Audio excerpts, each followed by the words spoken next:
La profecía bíblica no contiene un mensaje para la iglesia que sea de miedo, para la iglesia del Señor. Más bien la profecía bíblica contiene un gran mensaje de consuelo, de esperanza y seguridad para la iglesia del Señor. En cambio, sí es preocupante el mensaje de la profecía bíblica para aquel que todavía no tiene al Señor o no ha querido llegar a Él. Daniel capítulo 9, veremos a partir del verso 20 hasta el verso 27. Daniel 9, 27. Entre hoy y mañana estaremos viendo todo lo que tiene que ver en la profecía con Israel, en el pasado que fue Israel, en el presente que es Israel y en el futuro qué será de Israel. ¿Por qué es importante mirar esto? Porque al lado del programa de Dios con Israel está el programa con la iglesia. Si no sabemos, si no entendemos cuál es el programa de Dios con Israel, nos quedamos confundidos y no sabemos a dónde es Israel y a dónde es iglesia. Y se pasa haciendo la mezcla nociva de estos dos programas, como le ha pasado al adventismo, como le pasa a los testigos contra Jehová, como le pasa a los falsos mesiánicos y a los mismos judíos en el día de hoy. Entonces, veremos claramente esto. Al ver este programa, vamos a ver esas figuras que usted ve que a algunos asusta. ¿Qué de esas bestias, que un dragón, que otra bestia, que una bestia con 7 cabezas y 10 cuernos? ¿Qué representa todo eso? En fin, de eso nos ocuparemos a partir de esta noche. Entre hoy y mañana veremos esto.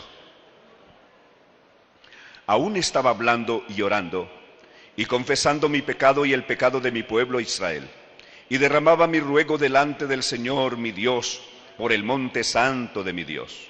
Y aún estaba hablando en oración cuando el varón Gabriel, a quien yo había visto en la visión al principio, volando con presteza vino a mí, como a la hora del sacrificio de la tarde, y me hizo entender y habló conmigo diciendo: Daniel, ahora he salido para darte sabiduría y entendimiento. Al principio de tus ruegos fue dada la orden y he venido para enseñártela, porque tú eres muy amado. Entiende pues la orden y entiende la visión. 70 semanas están determinadas sobre tu pueblo y sobre la santa ciudad, para terminar la prevaricación y poner fin al pecado y expiar la iniquidad, para traer la justicia perdurable y sellar la visión y la profecía y ungir al santo de los santos. Sabe pues y entiende que de la salida de la orden para restaurar y edificar a Jerusalén hasta el Mesías príncipe, habrá 7 semanas y 62 semanas, y se volverá a edificar la plaza y el muro en tiempos angustiosos. Y después de las 62 semanas se quitará la vida al Mesías, mas no por sí, y el pueblo de un príncipe que ha de venir destruirá la ciudad y el santuario, y su fin será con inundación, y hasta el fin de la guerra durarán las devastaciones. Y por otra semana confirmará el pacto con muchos. A la mitad de la semana hará cesar el sacrificio y la ofrenda. Después, con la muchedumbre de las abominaciones, vendrá el desolador, hasta que venga la consumación y lo que está determinado se derrame sobre el desolador. Amén. Hasta aquí la lectura de la palabra del Señor.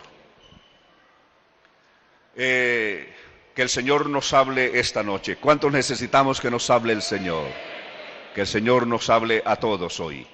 Tenga la bondad de sentarse.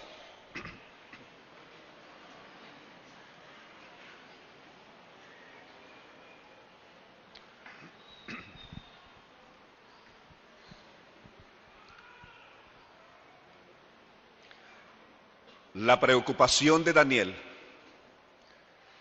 ¿cuál sería?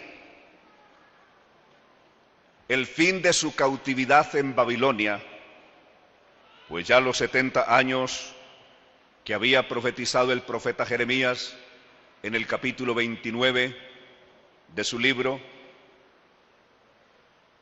estaban cumplidas.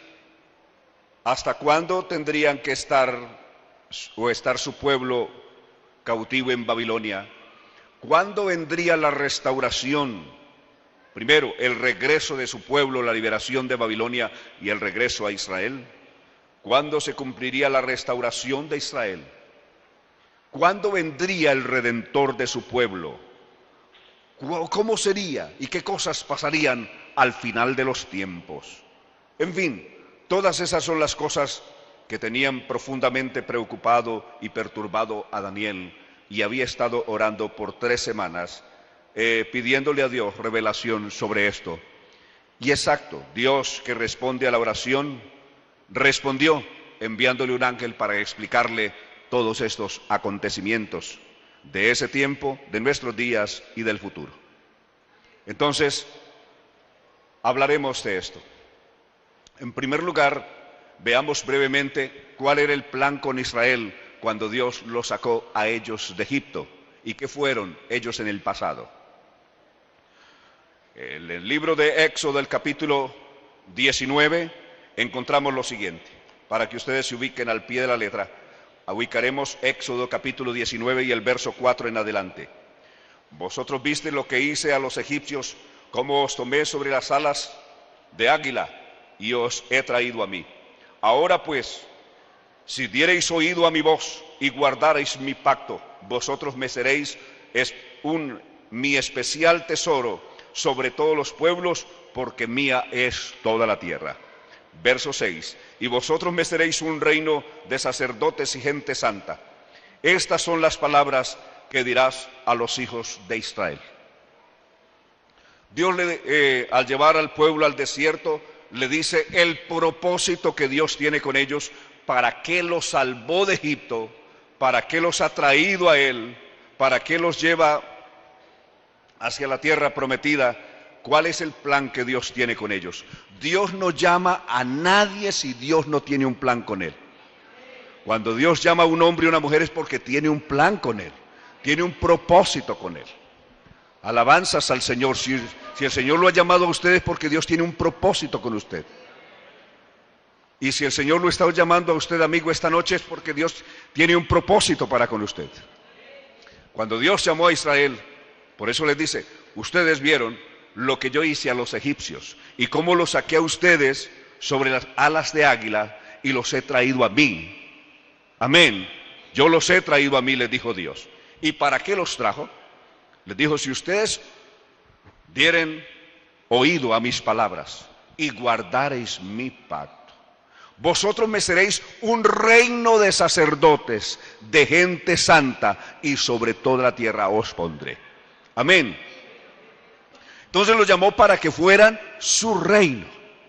Primera vez en la historia que Dios escoge una nación, un pueblo, para ser su reino en la tierra.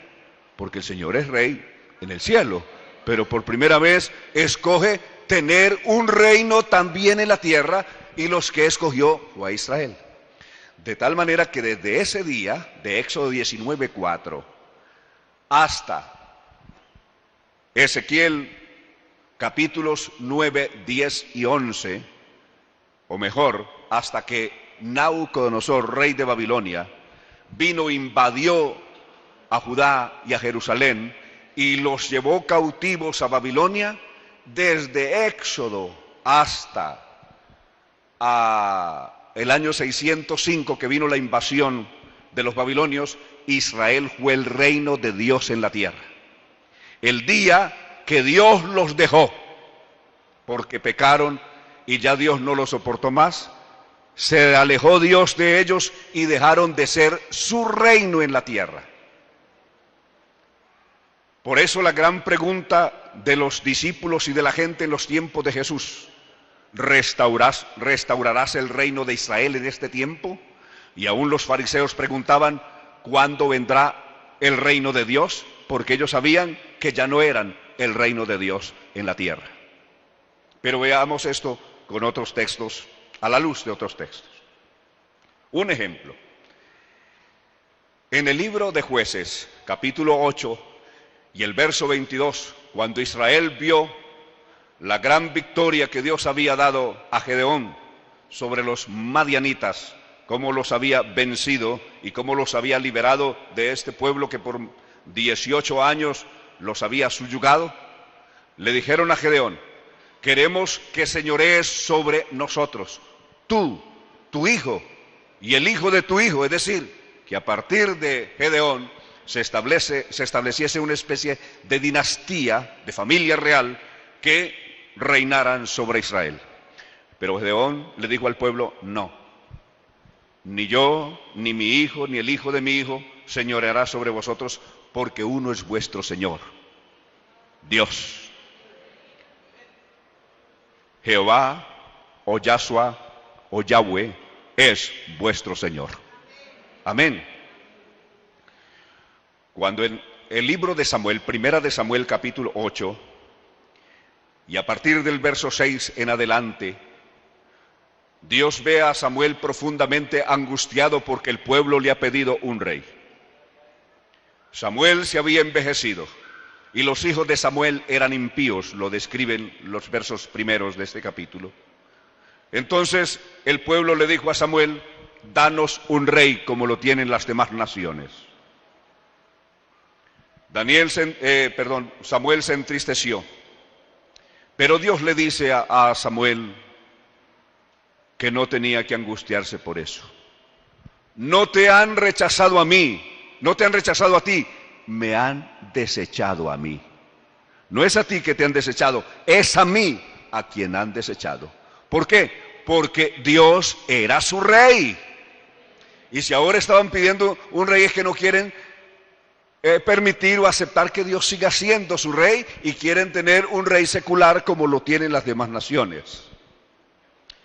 A pesar de todo esto, a pesar de que fue ungido Saúl como primer rey de Israel y que después vendría David, sin embargo, David reconoció todo el tiempo que su reino no era de él, sino del Señor. ¿Dónde vemos esto? Primera de Crónicas, el capítulo 28 y el verso 5. Primera de Crónicas, capítulo 28, verso 5. David está dándole gracias a Dios que haya escogido a su hijo, Salomón, para ponerlo por rey sobre el reino de Jehová. Amén. O sea que David había reinado en el reino de Dios, y Salomón reinaría o se sentaría, pero en el trono que era ajeno, el trono era del Señor. En el capítulo 29 de Primera de Crónicas y el verso 23, vuelve a decir, cuando Salomón ya se sienta en el trono como rey en Israel, al hacer la sucesión de su padre, dice que se sentó en el trono de Jehová como rey en Israel. Amén. Entonces, seguía siendo Israel el reino de Dios en la tierra. Amén. David reconoció todo el tiempo que el único rey es el Señor. Salomón reconoció que se sentaba, pero en un trono que era del Señor. Alabanzas al Señor. ¿Cuándo viene el ocaso de Israel como reino? Veámoslo brevemente en el libro de Ezequiel, en el capítulo 9. En el capítulo 8, le muestra Dios una visión a Ezequiel. Ezequiel ya estaba en la cautividad. Ezequiel hace parte del primer grupo que los babilonios llevaron cautivos, y ya él estaba a orillas del río Quebar, en Elam, en el país de Elam, conocido en aquel entonces como Elam, que hoy es el país de Irán.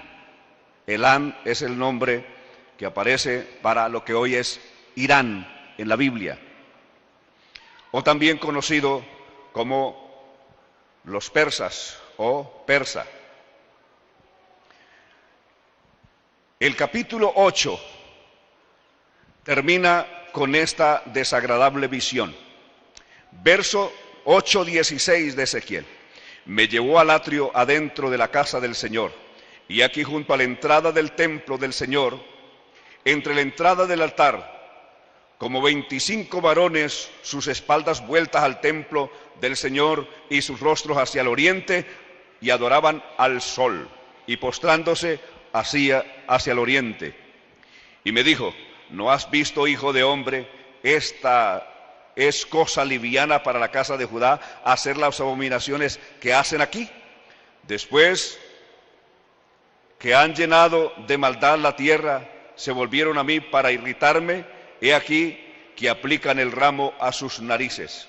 Pues también yo procederé con furor. No perdonará mi ojo, ni tendrá misericordia, y gritarán a mis oídos con gran voz, y no los oiré. Esta es la determinación que toma Dios de dejar a Israel, de abandonarlos, y ya más no serían su reino a partir de entonces. Por eso, la gloria de Dios que había estado en el santuario, en el lugar santo del templo, o en el lugar santísimo del templo, Ezequiel ve cuando la gloria de Dios se levanta de allí y comienza a irse lentamente. Capítulo 9, verso 3. Y la gloria del Dios de Israel se elevó de encima del querubín sobre el cual había estado al umbral de la casa, y llamó Jehová al varón vestido de lino que tenía en su cintura el tintero de escribano. Mire, se levanta de donde había estado siempre, en el arca del pacto, en el lugar santísimo, se levanta de allí y se pondrá en el umbral de la casa. Después no sigue allí. Capítulo 10, verso 4. Ezequiel 10:4. Entonces la gloria del Señor se elevó de encima del querubín al umbral de la puerta, y la casa fue llena de la nube, y el atrio se llenó del resplandor de la gloria del Señor. Posteriormente, verso 18 del capítulo 10. Entonces la gloria del Señor se elevó de encima del umbral de la casa y se puso sobre los querubines. Y alzando los querubines sus alas, se levantaron de la tierra delante de mis ojos. Cuando ellos salieron, también las ruedas se alzaron al lado de ellos y se pararon a la entrada de la puerta oriental de la casa del Señor. Y la gloria del Dios de Israel estaba encima de ellos. De tal manera que progresivamente se ve cómo se fue yendo la gloria del Señor. Se sale del lugar santo, se pone en el umbral, del umbral pasa a la puerta, y posteriormente sobre las alas de los querubines se eleva hasta que finalmente se fue hacia el monte oriental, el monte que está al oriente de la ciudad de Jerusalén, que es el Monte de los Olivos. Veámoslo en los versos 22 del capítulo 11 y 23. Después, alzando los querubines sus alas y las ruedas en pos de ellos, y la gloria del Dios de Israel estaba sobre ellos, y la gloria de Jehová se elevó de en medio de la ciudad y se puso sobre el monte que está al oriente de la ciudad. Es decir, el Monte de los Olivos es el que está al oriente de la ciudad. Dejó el lugar santísimo, se fue al umbral, del umbral pasó a la puerta del templo pasó al muro, del muro se fue al monte que está al oriente de la ciudad, es decir, al Monte de los Olivos. ¿Por qué al Monte de los Olivos? Recordarán que del Monte de los Olivos fue donde Jesús ascendió al cielo. Hechos capítulo 1. Y es el monte donde Él volverá otra vez. Hechos capítulo 1 y Zacarías capítulo 14. Dice que cuando Él venga, verso 4, pondrá sus pies sobre el Monte de los Olivos. Amén. Al monte oriental donde Él se fue. Cuando Él vuelva a restaurar a Israel como reino otra vez, lo primero que hará es volver a poner sus pies sobre el Monte de los Olivos, o sobre el monte que está al oriente de la ciudad. Amén. O sea, el día que se fue a ese monte, Israel dejó de ser el reino de Dios. ¿Cuándo volverá Israel a ser el reino de Dios en la tierra? Cuando otra vez los pies del Señor pisen de nuevo ese monte. Alabanzas al Señor. Entonces estamos ubicados en lo que fue Israel.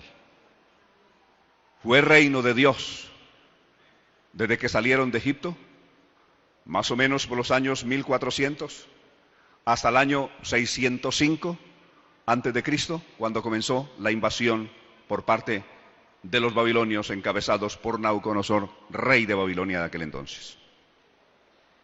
Ahora, a partir de allí Israel pasó a ser gobernado por un rey gentil. Por eso, Lucas capítulo 21, verso 24, está hablando que Jerusalén sería hollada por los gentiles hasta que el tiempo de los gentiles se cumpla. El primer rey gentil que gobernó a Israel, cuando dejó de ser el reino de Dios, fue Nabucodonosor, rey de Babilonia. El último rey gentil, o por lo menos apoyado por una coalición de reinos gentiles, será el hombre de pecado, el hijo de perdición, el anticristo. Ese será el último rey impío que gobernará Israel, porque a partir de ahí volverá a gobernar el Señor. Israel será restaurado y vendrá el milenio. ¿Ya? Ese es el orden. No confundir el tiempo de los gentiles con la plenitud de los gentiles, que es otro programa. El programa Plenitud de los Gentiles tiene que ver con la iglesia y el tiempo de los gentiles tiene que ver con Israel y su futura restauración. Bien, venimos entonces al desarrollo de este capítulo 9 de Daniel y a partir del verso 24 sobre las 70 semanas en las que están los tiempos de Israel, desde su cautividad hasta su restauración futura. El ángel le explica a Daniel, 70 semanas están determinadas sobre tu pueblo y sobre la santa ciudad de Jerusalén. Esas 70 semanas se descomponen de la siguiente manera: 7, 62 y 1. 7, 62 y 1. 7 semanas, las semanas en Daniel es día por año, día a año. En el marco de la profecía de Daniel, siempre un día es un año. De ahí que una semana son 7 años, y si son 7 semanas, son 49 años. 7 por 7, 49. Es decir, desde que saliera la orden para restaurar a Jerusalén hasta su plena restauración, transcurrirían 7 semanas, es decir, 49 años. De ahí que del día que el rey Asuero o Ciro firma la ley de la restauración de Israel, que usted puede encontrar en los libros de Nehemías y Esdras, el desarrollo de estos, desde que sale la ley, el apoyo que estos reyes brindaron para la restauración de Israel, en fin, transcurrirían desde que se diera la ley hasta que estuviera restaurada Jerusalén en su plenitud, 7 semanas, es decir, 49 años. Por eso, esto se hizo progresivamente. Fueron 3 expediciones que vinieron.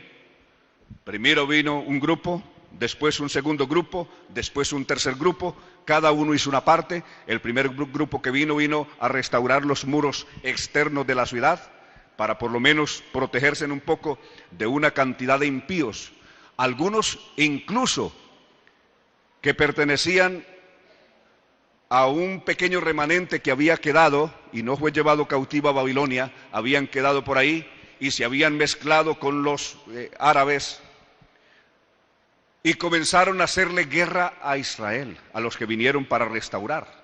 Ya ven el problema que tuvieron, por ejemplo, con Tobías y otros, y Sanbalat y demás, y compañía. En el trabajo primero que hicieron de reconstruir el muro externo.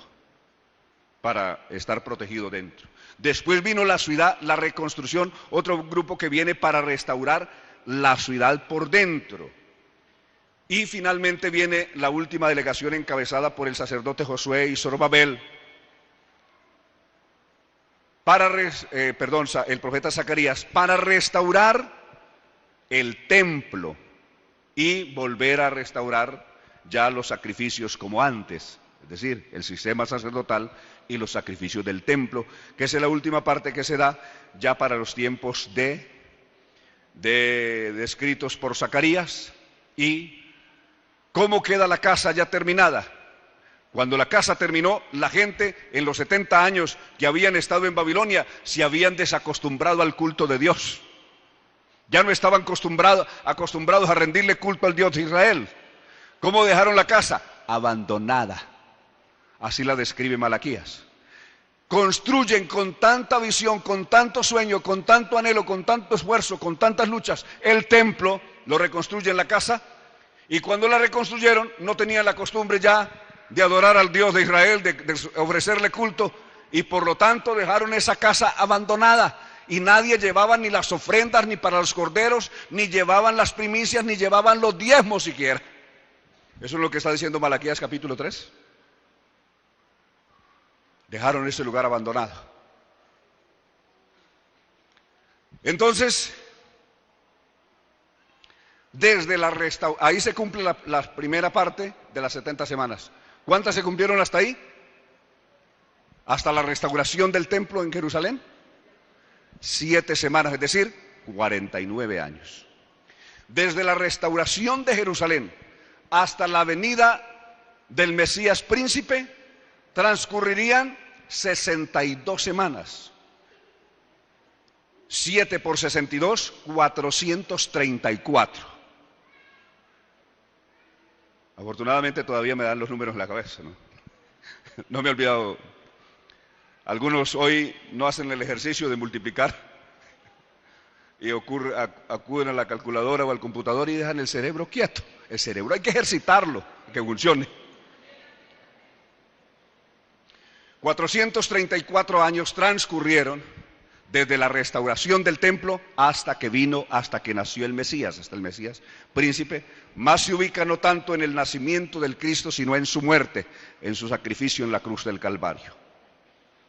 Es lo que está diciendo ahí. Entonces, hasta la muerte del Mesías transcurrió 434 años. Ahora, ¿por quién sería muerto el Mesías? Por el pueblo de un rey que ha de venir, es decir, los romanos. ¿Quién fue el que le tocó dar la sentencia para Jesús de Nazaret? Pilato le dijo a los judíos: ahí tenéis una ley, juzgadlo y ejecutarlo vosotros. Pero ellos dijeron: a nosotros no nos es permitido dar muerte a nadie, porque en aquel entonces ellos estaban bajo las leyes romanas, ya que estaban bajo el imperio romano. Entonces le correspondía a un juez romano. Por eso Pilato le tocó sentenciar a Jesús a muerte. ¿Por qué dice que el Cristo sería muerto por el pueblo de un rey que ha de venir? Es decir, por los romanos. Y un rey que ha de venir de Roma o del imperio romano vendrá en el futuro el anticristo o el hombre de pecado. ¿Ya? Entonces, desde ahí está apuntando a ese hecho. Leámoslo de nuevo, repasemos ese pasaje. Esa parte final de Daniel, capítulo 9, perdón. Y por otra semana confirmará el pacto con muchos. No, el verso 26. Y después de las 62 semanas se quitará la vida al Mesías, mas no por sí. Y el pueblo de un príncipe que ha de venir destruirá la ciudad y el santuario, y su fin será con inundación, y hasta el fin de la guerra durarán las devastaciones. No solamente el Cristo fue muerto por este pueblo, sino que la ciudad de Jerusalén fue destruida en los años 68 al 73 por los romanos, Y de ese mismo pueblo que destruye la ciudad de Jerusalén, vendrá en el futuro el anticristo, el último gran gobernante mundial.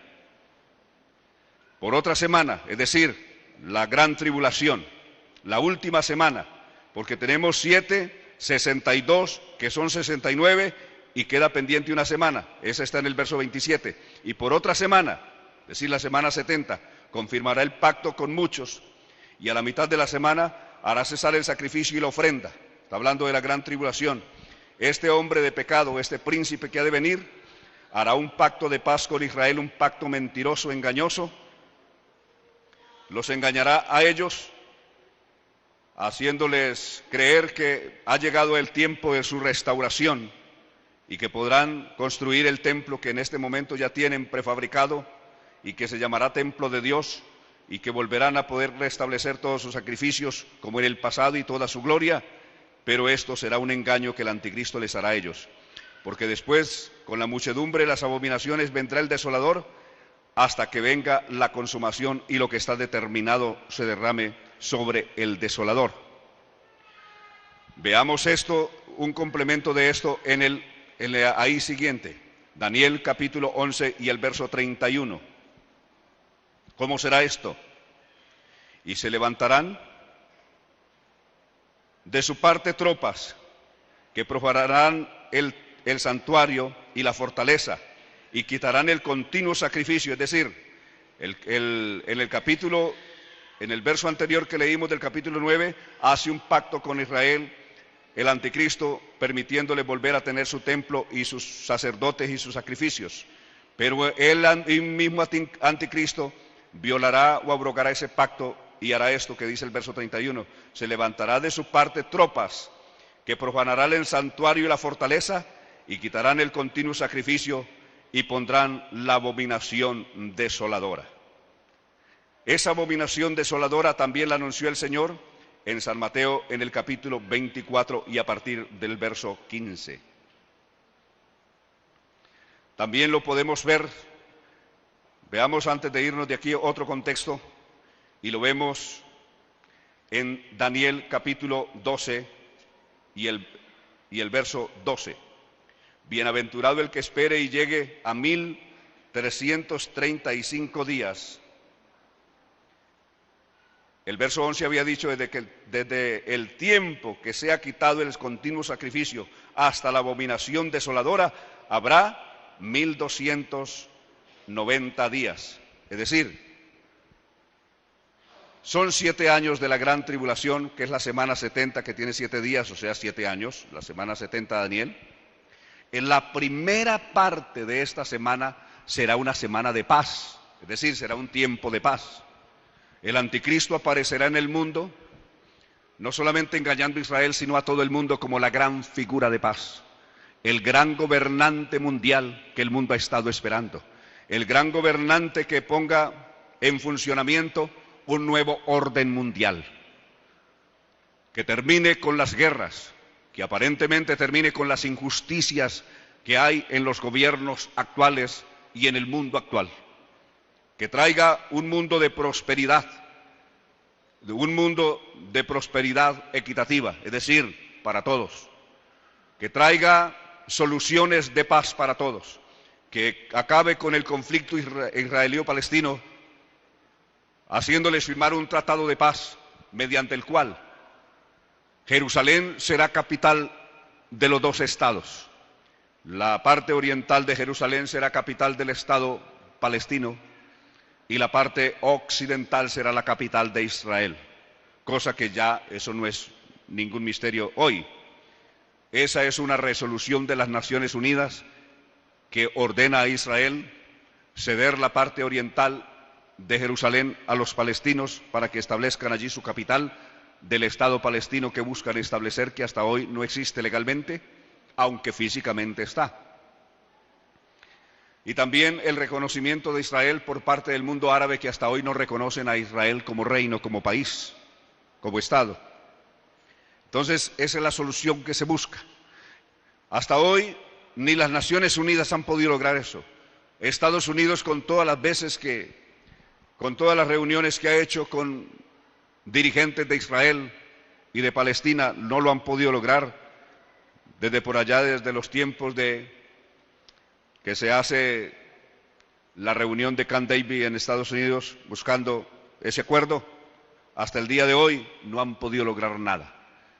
El señor, el primer presidente en ejercicio y en derecho que tiene la Unión Europea, que fue elegido apenas el año pasado, el señor Jan Rampoy, que es el primer presidente del nuevo o del Imperio Romano restablecido. En la profecía bíblica, el Imperio Romano, que fue caído en el año 472 después de Jesucristo, sería restablecido en el futuro. El Imperio Romano comenzó su restauración a partir del año 1957 mediante una carta firmada conocida como la Declaración de Roma, donde se reúnen varios países en la ciudad de Roma, varios países europeos de los que antes habían pertenecido al Imperio Romano, y firmaron una carta de unión con la mira de volver a unir en una sola constitución y como en un solo país todos los países que en el pasado fueron del Imperio Romano. Lo que hoy es la Unión Europea es la unión o la recuperación de lo que fue en el pasado el Imperio Romano. Eso es la Unión Europea hoy. Hoy no se conoce como Imperio Romano, sino como la Unión Europea, pero en sí lo conforman los mismos países que conformaron el Imperio Romano del pasado. Que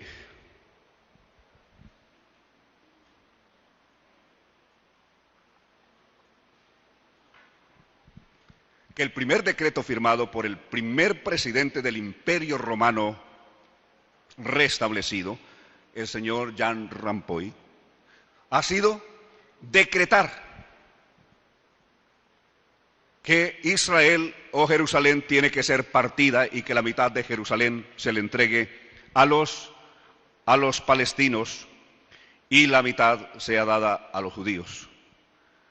Físicamente ya está. Yo he estado allí y realmente toda la parte oriental está poblada por árabes y palestinos, y solo la parte occidental está poblada por judíos. Hay un problema porque algunos judíos, que se conocen como colonos, se han metido a construir casas, algunas urbanizaciones, por ese sector oriental, y ahí hay tremendo problema con estos palestinos. Pero en la profecía bíblica está. Eso no es ningún misterio.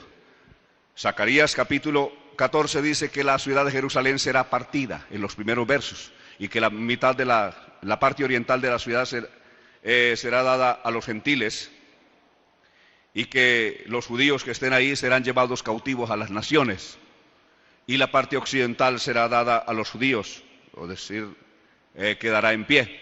También está escrito en Apocalipsis capítulo 11, otra vez se le dice a Juan que tome una vara de medir y mida el templo, mas no mide el atrio, porque será dado a los gentiles. En lo que era el atrio del templo de Salomón está construido hoy la mezquita de Omar, esa que cuando se ve en las portadas y en las fotos de la ciudad de Jerusalén aparece ahí un edificio, un templo blanco. Es la mezquita, un templo musulmán conocido como la mezquita de Omar, porque fue construido por Omar el califa, sucesor de Mahoma, en el año 632 en adelante.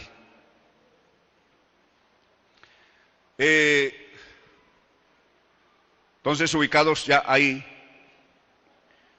sigamos, ya aclarado este punto, vamos a seguir entonces en esto que tiene que ver hacia el futuro. Entonces, la última semana es la semana de la gran tribulación. Dijimos, la primera parte de esa semana será tiempo de paz, decirlo, menos de unos 3 años larguitos será tiempo de paz. Descrito este tiempo en Primera de Tesalonicenses capítulo 5 y el verso 3, descrito como tiempo de paz. Cuando digan paz y seguridad, vendrá sobre ellos destrucción repentina, como a los dolores a la mujer encinta, y no escaparán. Porque ese periodo de paz va a ser engañoso. Segunda de Tesalonicenses, el capítulo 2, Mire cómo describe ese tiempo. Según de Tesalonicenses 2, con respecto a la venida de nuestro Señor Jesucristo y nuestra reunión con Él, os rogamos, hermanos, que no os dejéis mover fácilmente de vuestro modo de pensar, ni os conturbéis ni por espíritu, ni por palabra, ni por carta, como si fuera nuestra, en el sentido de que el día del Señor está, ¿qué es lo que está? Cerca.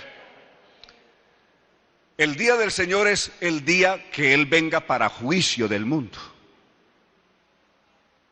No confundirlo con el momento que Él recoja su iglesia.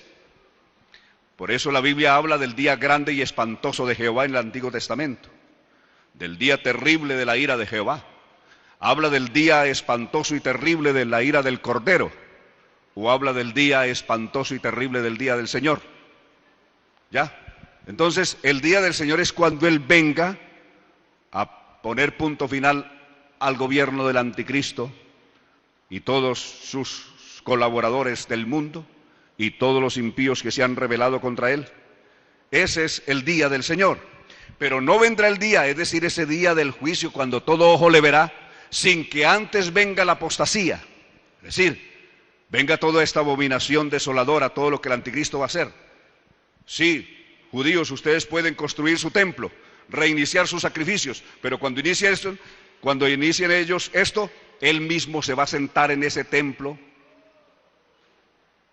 el templo de Dios, que así se llamará, y hará que todos le rindan culto a Él. Es lo que sigue diciendo. No vendrá sin que antes venga la apostasía y se manifieste el hombre de pecado, el hijo de perdición, el cual se opone y se levanta contra todo lo que se llama Dios o es objeto de culto. Tanto que se sienta en el templo de Dios, ¿haciéndose qué? Pasar por Dios. ¿No os acordáis que cuando estaba todavía con vosotros os decía esto? Ahora vosotros sabéis lo que lo detiene hasta qué. ¿Qué detiene? El ministerio de la iniquidad está detenido ahora. ¿Por qué está detenido? ¿Por qué no se manifiesta ya lo que se conoce como el misterio de la iniquidad?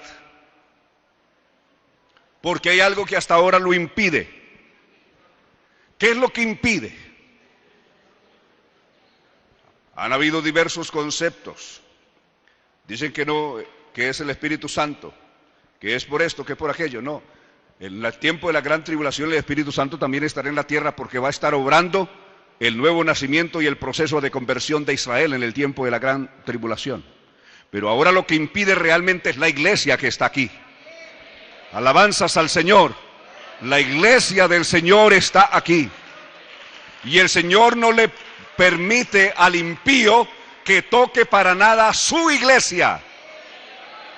Alabanzas al Señor. La iglesia tiene dueño. Tiene un dueño exclusivo. Mire, la iglesia del Señor es pueblo exclusivo. Por eso que nadie nos engañe, que todo aquel que te diga hermano y que dice que cree en Cristo es hermano, eso no es verdad. No, el pueblo del Señor es exclusivo. Volviendo un poco sobre el ministerio de la gracia que veíamos anoche, Tito capítulo 2, verso 11. Tito 2:11, veámoslo bien en su contexto. Porque la gracia de Dios que trae salvación a todos los hombres se nos manifestó, enseñándonos que renunciando a la impiedad y a los deseos mundanos, vivamos en este siglo sobria, justa y piadosamente, aguardando la esperanza bienaventurada y la manifestación gloriosa de nuestro gran Dios y Salvador, Jesucristo, quien se dio a sí mismo por nosotros para redimirnos de toda iniquidad y purificar para sí. Pongámosle cuidado a eso. ¿Purificar para quién? Para Él, exclusivo para Él. Purificar para sí un pueblo propio. Es un pueblo exclusivo del Señor. Por más grupos que en el mundo se llamen iglesia, solo hay una sola iglesia del Señor. Aquí no nos engañe nadie. Alabanzas a Dios. Por más que la gente se llame hijos, a uno le pueden salir y cualquier cantidad de personas decir, bueno, yo voy a declarar que soy hijo del hermano Orbey. Pero ¿quién será realmente, legalmente, el hijo? Solo el que tenga el nombre. Mis hijos son mis hijos y lo pueden demostrar legalmente por mi nombre. Es que llevan mi nombre. Llevan mi sangre y llevan mi nombre. Pero alguien que no tenga mi sangre ni mi nombre no puede legalmente demostrar que es hijo mío. Solo puede demostrar legalmente que es hijo de Dios aquel que tiene el nombre y la sangre de Jesucristo en su vida. Ese es pueblo exclusivo del Señor. A todos los llamados de mi nombre, para gloria mía, los formé, los creé y los hice. Alabanzas al Señor. Usted tiene una alabanza para el Señor. ¡Aleluya! Entonces el Señor tiene un pueblo propio, celoso. El pueblo del Señor es celoso. Estos grupos baratos dicen, no, hay que dejar ya ese fanatismo, de esa cantidad de celos. No, el pueblo del Señor sigue siendo celoso y de buenas obras. Aleluya al Señor.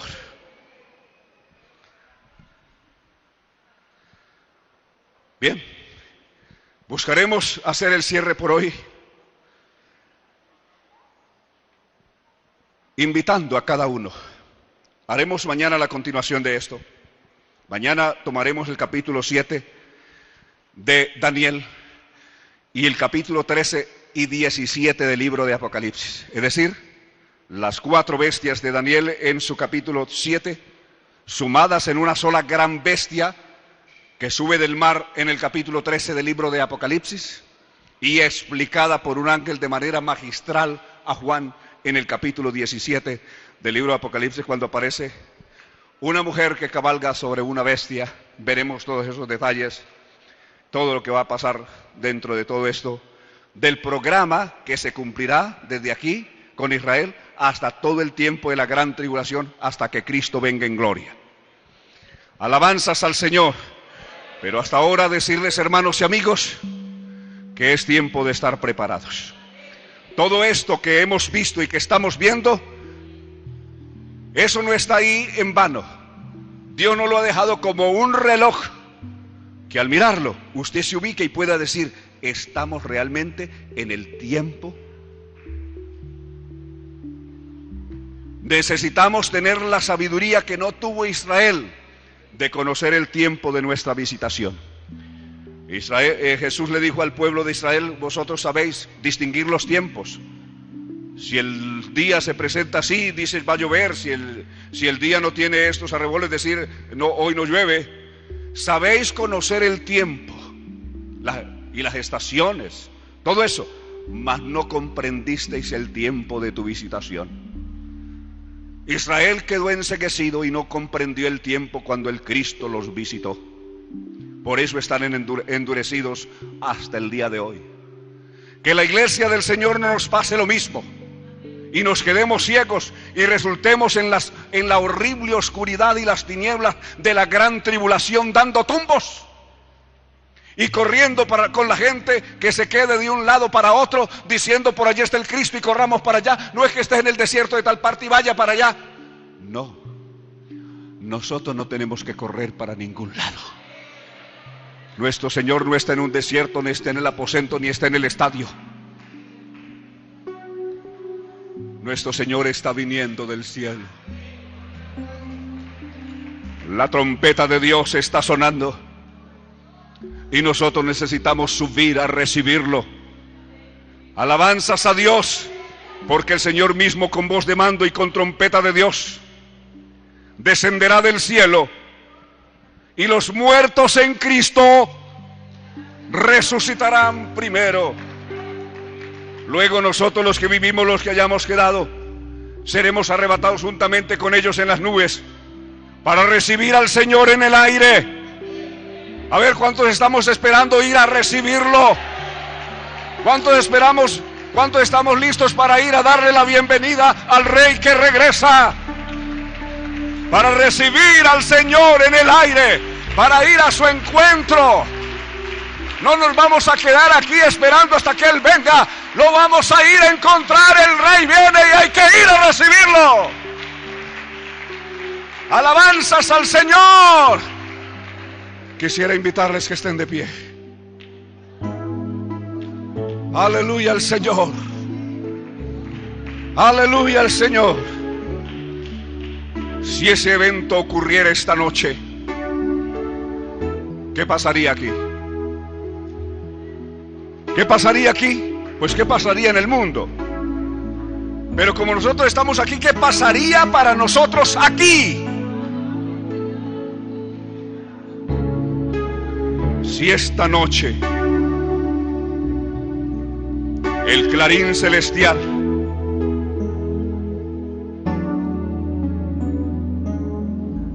interrumpiera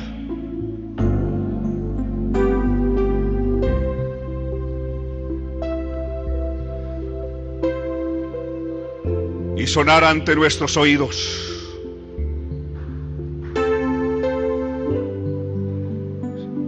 indicándonos que es el momento de levantarnos y partir al encuentro del Rey que viene.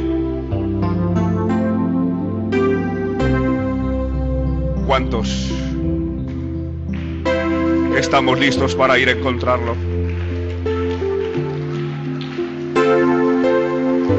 ¿Qué tipo de preparación debemos tener para ir a su encuentro?